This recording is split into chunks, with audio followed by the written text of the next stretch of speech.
नमस्कार। आज प्रीपोजिशन का दूसरा वीडियो है। इंपॉर्टेंट प्रीपोजिशन है ऑफ, फ्रॉम, इन और इनटू, चार के बारे में बिल्कुल आसान से एग्जाम्पल आपको बताऊंगा। कॉन्सेप्ट समझना है हमें कि ऑफ का प्रयोग कहाँ होता है और फ्रॉम का कहाँ होता है, इन दोनों में जो डिफरेंस क्या होता है, इन और इनटू में जो डिफरेंस क्या होता है। ऑफ और फ्रॉम को हम मैक और मैड जो वर्ब होती है मैक, इससे रिलेटेड जो डिफरेंस है ना वो देखेंगे अपन। चलिए इसके जो एग्जांपल्स देखो आप। सबसे पहले एक है this chair is made wood. इन दो में से करना है ऑफ या फ्रॉम। क्या आएगा? This chair is made of wood या from wood. My sweater is made wool, या तो ऑफ करना है या फ्रॉम करना है। And butter is made of milk या from milk. And wine is made of grapes या from grapes. And this ring is made gold, of या फ्रॉम। एक बार हम यहां तक के एग्जांपल्स इससे क्लियर करेंगे। ये मैक और मैड से रिलेटेड है। यहां एक कॉन्सेप्ट, सीधा सा कॉन्सेप्ट यही है, जिस वस्तु से, जिस धातु से, जिस मटेरियल से जो चीज बनी है, जैसे वुड बनी है चेयर से, देखो सॉरी चेयर बनी है वुड से, ये इससे बनी है, वूल से स्वेटर बनी है, मिल्क से बटर बना है, और वाइन ग्रेप से बनी है, और गोल्ड से रिंग बनी है। कॉन्सेप्ट क्या कह रहा है? कॉन्सेप्ट ये कह रहा है कि यदि आपको चेयर के अंदर वुड दिखाई दे, दिख रही है, तो आपको करना है ऑफ का प्रयोग। और अगर रिंग के अंदर आपको गोल्ड दिखाई दे, तो आपको करना है ऑफ का प्रयोग। दिखाई ना दे, मूल चीज जो पदार्थ जो है, जो धातु है, वो दिखाई ना दे तब फ्रॉम करना है। जैसे butter is made milk, butter यानी जो घी होता है, उसके अंदर आपको दूध दिखाई थोड़ी देता है, बनता दूध से, पर उसके अंदर दूध दिखाई नहीं देता बिल्कुल भी। इसी तरह से जैसे बुक्स या पेपर, कागज होता है ना, कागज पेड़ों से बनाया जाता है, ये लकड़ियों से बनाया जाता है। तो आप this paper is made blank trees या वुड। तो अब यहां पर जो बुक है आपने देखी है, जैसे कोई कागज है, ये इस कागज में आपको, ये जैसे कागज है, इसमें वुड लकड़ी दिखाई थोड़ी देती है, इसमें पेड़ दिखाई थोड़ी देता है, नहीं देता ना। इसका मतलब यहाँ फ्रॉम प्रेपोजिशन आएगा, और जो मूल चीज जहां दिखाई दे रही है वहां क्या आएगा? ऑफ प्रेपोजिशन आएगा। तो इसको देखिए, दिस चेयर इज मेड, इसमें चेयर में वुड दिखाई दे रही है, तो आएगा ऑफ। कॉन्सेप्ट यही कह रहा है, ऑफ का प्रयोग होगा। स्वेटर में वूल दिखाई देती है, तो ऑफ प्रेपोजिशन आएगा। बटर में मिल्क दिखाई नहीं देता, वो शुद्ध बटर नहीं होता जिसमें मिल्क या छाछ पड़ी रही, तो वो दिखाई नहीं देता, इसलिए यहां आपको क्या करना है? फ्रॉम करना है। ठीक है। Wine is made grapes, wine में भी ग्रेप्स दिखाई नहीं देता, तो यहां भी आपको फ्रॉम करना है। And this ring is made of gold, इसका कॉन्सेप्ट इतना ही है। इसमें ऑफ और फ्रॉम जो मेक से रिलेटेड आते हैं, इसके अंदर यही कॉन्सेप्ट आएगा। तो अब मेरे हिसाब से ये चीज आपके समझ में आ गई। अगला अपना टॉपिक है इन और इनटू का प्रयोग जो करते हैं। अब जो इन और इनटू है, इसमें का जो अंतर है ना, वो भी आपको डिफरेंस देखना पड़ेगा। देखना कैसे पड़ेगा? जैसे मैंने एग्जांपल्स लिख रखी है इधर, ये एग्जांपल आपको ये देखना है कि किस किस तरह से इसका प्रयोग होगा। एक तो इन दोनों का मतलब अंदर होता है, अंदर। अब अंदर का मतलब क्या हो गया? जैसे he is in the room या into the room, he is sitting, chair, sitting, tree, he came, a car. तो ये जो एग्जांपल है, इसमें इन और इनटू दोनों के एग्जांपल्स हैं। थोड़े से ये जो दो एग्जांपल है, देखना ये और ये, यहां पर बहुत सारे स्टूडेंट्स कंफ्यूज होके क्या करते हैं कि ना तो इन करते और ना इनटू करते, यहां पर ऑन करते। आप सोचिए यहां किसका प्रयोग होगा? जब तक ये कॉन्सेप्ट आते हैं तब तक सोचते रहिए। तो यहां इसका मतलब होगा कि इनका प्रयोग तब होता है जब कोई चीज अंदर हो, स्थिर हो, थोड़ी बहुत या पूर्णतया घिरी हुई हो। क्या क्या कॉन्सेप्ट आए? जब कोई चीज अंदर हो, ही इज इन द रूम, स्थिर हो, अंदर की स्थिति में पहले से स्थिर हो वहां पर। जैसे कमरे में अगर आप घूम रहे हो तो he is wandering in the room, ये सही है, ऐसा नहीं होगा स्थिर तो है ही नहीं, लेकिन है तो अंदर ही ना, बाहर से अंदर की सिचुएशन चेंज नहीं होनी चाहिए। अब इन दोनों को एक बार छोड़ के इसको चलो इसको देखते, ही is sitting in the chair आएगा। अब आप यहाँ कहोगे यहाँ तो चेयर में तो ओन आना चाहिए, लेकिन चेयर में ओन का प्रयोग नहीं होता। A crow is sitting in the tree, crow is sitting in the tree, यहां प्रयोग होगा इनका, यहां प्रयोग होगा इनका, यहां प्रयोग होगा इनका। अब आपको ये तो शूट कर गए, ये दो शूट नहीं कर रहे। इसको मैं बताता हूं कि किस तरह से क्यों होता है। ये इनका जो कॉन्सेप्ट ये कहता है कि जब कोई वस्तु आंशिक या पूर्ण रूप से घिरी हुई हो, अंदर हो, थोड़ी बहुत या पूरी तरह, तो आप इनका प्रयोग करेंगे। कैसे करेंगे? जैसे मान लीजिए ये एक पेड़ है, इस पे एक पक्षी आगे बैठ जाता है, पक्षी आगे ऊपर की टेंडर जो है वो ब्रांच उस पे बैठेगा। जैसे मान लीजिए पक्षी आगे बैठा, इस पे बैठ गया, इस पे बैठते ही नीचे आ जाएगी, नीचे आ जाएगी, इधर वाली ब्रांच ऊंची रह जाएगी, उसके बीच में आ गया या बिल्कुल अंदर जाके बैठ जाएगा, तो वो पक्षी इनकी पोजीशन में है। अब कई स्टूडेंट ऐसे कहते हैं कि जैसे मान लीजिए पेड़ की ब्रांचेज ऊपर से काटी हुई हो तो क्या करेंगे, तो वो नॉर्म्स के आधार पर ट्री पेड़ होता नहीं, पेड़ की ब्रांच भी होती है, फूल पत्तियां सारी चीजें होनी चाहिए। तो यहाँ पेड़ पर he is sitting, sorry, a crow is sitting in the tree आएगा, in the tree, on the tree मत करना। अब बात है चेयर की, तो चेयर की पोजीशन अगर अपन बनाए तो मेरे हिसाब से चेयर ठीक ठाक बनाने की कोशिश कर रहा हूं मैं, बनी जानी चाहिए। ये इस तरह से चेयर है, ये चेयर है। अब चेयर के इधर मान लीजिए ये इस तरह से, ये जब आदमी बैठेगा तो इन दो जो हैंडल्स हैं इनके बीच में आ जाएगा, कुछ अंदर है ना, तो यहां पर जो यहां से लेके यहां तक की जो बॉडी होगी वो इनकी पोजीशन में आएगी। इसलिए जो चेयर पे लिखा है ना, ही is sitting in the chair आएगा, इन द चेयर का प्रयोग होगा यहाँ पे। अब कई बार कई स्टूडेंट क्लास में ये कह देते हैं कि सर कई चेयर ऐसी होती हैं जिनके हैंडल नहीं होते, और इसके लिए हमें क्या करना पड़ेगा, उत्तर क्या करेंगे। इस तरह की अगर चेयर हो तो इन नहीं आएगा, ओन आएगा।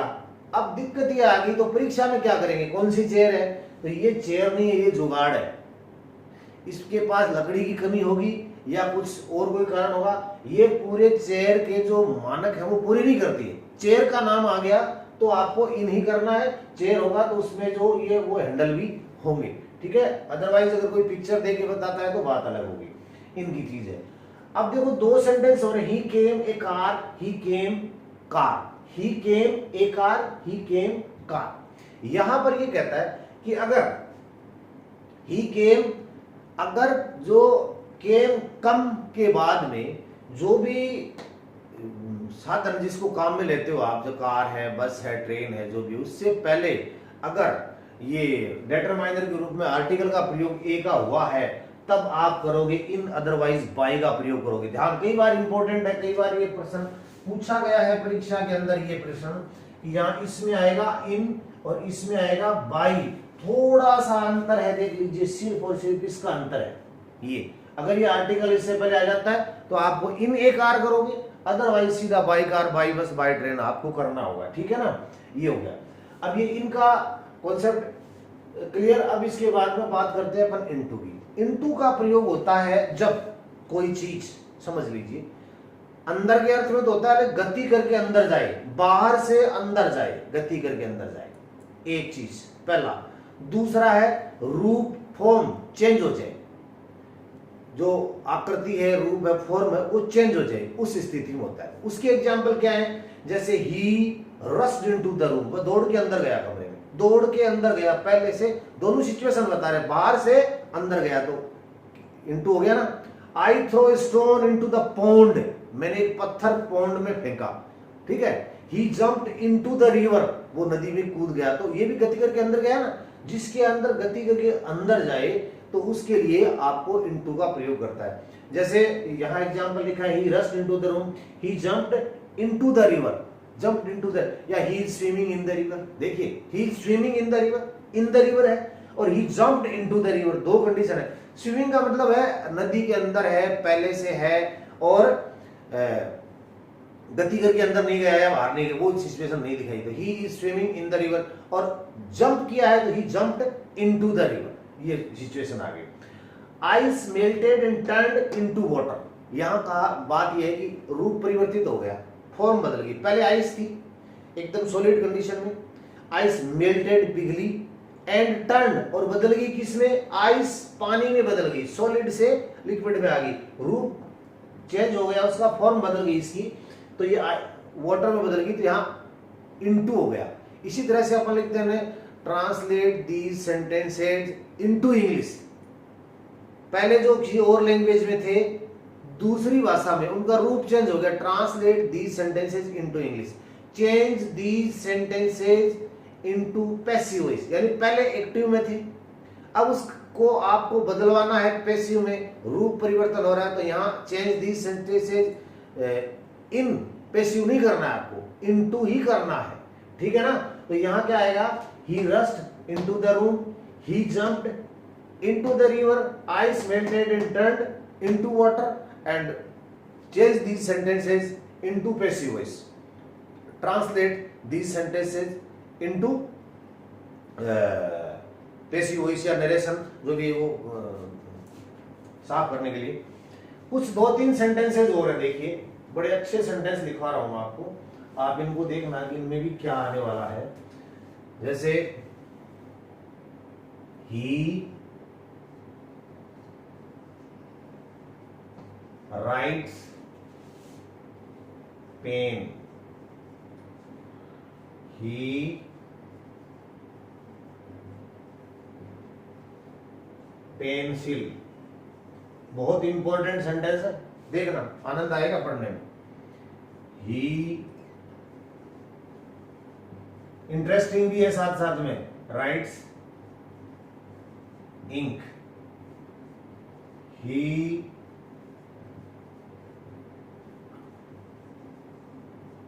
चौक। अब यहां मैं आपको ये बता रहा हूं राइट के रिगार्डिंग, जो वर्ब राइट है उसके रिगार्डिंग अगर पेन आ जाए तो क्या प्रेपोजिशन आएगी, पेंसिल आ जाए तो क्या आ जाएगी, इंक आ जाए तो क्या आएगी, चौक आए तो क्या आएगी। अब आप सोच रहे होंगे कि इसमें क्या आएगा, इसमें क्या आएगा और इसमें क्या आएगा, ये आप तरह तरह के शायद जवाब सोच रहे होंगे।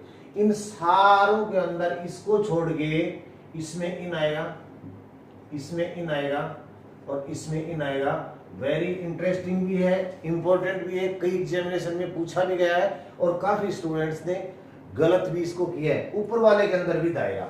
अब इसका आपको कारण बता देता हूं क्यों आएगा। विद कब आता है, जब किसी इंस्ट्रूमेंट को, किसी भी चीज को आप एज एन औजार के रूप में काम में लेते हो, एज एन इंस्ट्रूमेंट के रूप में काम में लेते हो, तब चाहे वो छड़ी हो, बंदूक हो, या पेन हो, या कोई भी औजार काम में लेते हो, तब विद का प्रयोग होगा। तो ही राइट्स, पेन से लिख रहा है तो पेन एज एन इंस्ट्रूमेंट काम में ले रहा है तो पेन का विद का प्रयोग हो गया, ठीक है। He killed a dog with A stick, एक स्टिक से मारा तो विद यहां औजार के रूप में काम में ले रहा है, ठीक है ना। पर यहां पेंसिल के साथ इन क्यों आ गया, ये तो लफड़ा हो गया ना। पेंसिल और पेन में क्या है, पेंसिल वो पेंसिल जिसके अंदर ग्रेफाइट होता है, जिसको आप शॉर्पनर से छीलते हो, वो पेंसिल है ये। और इसका मतलब ये हो गया कि या तो इस कॉन्सेप्ट को आप ऐसे समझ लो कि लिखते समय जो चीज लिखने के साथ साथ समाप्त हो रही है उसमें इनका प्रयोग हो रहा है। समाप्त क्यों हो रही है इसको देखिए कि जैसे मान लीजिए आपने लिखा ए, अब ये ए वहीं पर ही है जहां पर इंक है। ए कहां है, इंक के अंदर है। कहां है, इंक के अंदर है, इसलिए इन आया है। ए का जो भी फॉर्मेशन है इंक से बाहर नहीं है, पड़ी है बोर्ड पे इंक पड़ी है, कागज पे इंक पड़ी है, उसके अंदर जहां जहां इंक है उसके अंदर ही ए, उसके बाहर ए नहीं है। ठीक वैसे ही चौक है, चौक का जो चूना होता है, चौक से आपने मान लीजिए क्या हिंदी में कुछ लिख दिया, हिंदी का लिख दिया या इंग्लिश का जो भी जो आपने लिखा है, चौक से लिखा है, तो जहां जहां चौक का चूना पड़ा है उस चूने के अंदर ही वो फॉर्मेशन है। ये दोनों में लागू होगी। पेंसिल में क्या हो गया, पेंसिल में वो ग्रेफाइट के बिना पेंसिल नहीं है, खत्म हो रही है, ग्रेफाइट के अंदर ही लिखा जाता है। पेन में वो स्थिति नहीं है, बोर्ड पे पेन नहीं पड़ा है, पेन एक औजार के रूप में काम में लिया गया है, बोर्ड पे पेन नहीं पड़ा है, बोर्ड पे इंक पड़ी है, बोर्ड पे चूना पड़ा है, बोर्ड पे ग्रेफाइट पड़ा है, उसके अंदर ही वो लिखा हुआ है, इसलिए इन आया है पेन एज एन इंस्ट्रूमेंट काम में लिया है। तो उम्मीद करते हैं कि आपको मेड से रिगार्डिंग ऑफ और फ्रॉम समझ में आ गया होगा। जहां पर आपको मूल वस्तु दिखाई दे वहां पर ऑफ करना है, मूल बनी हुई वस्तु दिखाई ना दे वहां पर आपको फ्रॉम करना है। दूसरी चीज होगी इन जब कोई चीज स्थिर हो, पूर्ण थोड़ी बहुत या आंशिक रूप से घिरा हुआ हो, किसी से अंदर हो घिरा हुआ हो, तो इनका प्रयोग होगा। इसके अलावा ये आर्टिकल अगर किसी साधन से पहले लग जाता है, व्हीकल से पहले, तो उससे में भी इनका प्रयोग होता है। इनटू का प्रयोग जब कोई गति करके अंदर जाए, रूप परिवर्तित हो जाए, तब इसका इनटू का प्रयोग होता है, और इसका कॉन्सेप्ट भी आपके समझ में आ गया। तो उम्मीद करते हैं कि दूसरा टॉपिक प्रेपोजिशन का आपके अच्छी तरह से समझ में आया होगा। सारी एग्जामिनेशंस के लिए इंपॉर्टेंट है। नेक्स्ट वीडियो भी कल आएगा। धन्यवाद।